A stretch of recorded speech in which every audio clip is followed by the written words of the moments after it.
Well, to answer that question, we're going to have to go all the way back to 1958, back to the legislation that originally created the space agency NASA.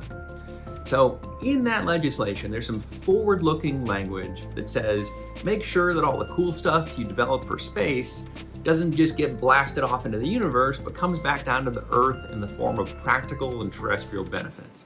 I'm paraphrasing, of course. The legislation is actually a little bit dry, like legislation should be.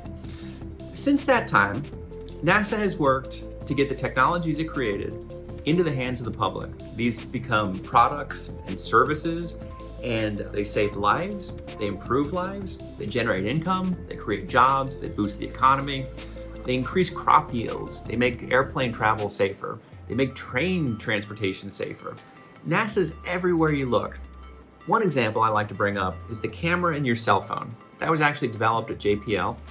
We were working on a lightweight, high-resolution camera for a satellite application, and that became the very first camera on a chip, camera in the cell phone. We've also worked on things like indoor agriculture, which is increasingly important as the world gets denser and people need access to healthy foods.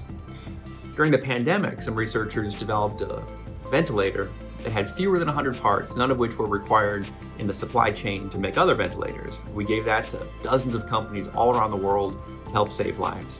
If you check out spinoff.nasa.gov, you can find thousands of examples of how NASA is everywhere in your life.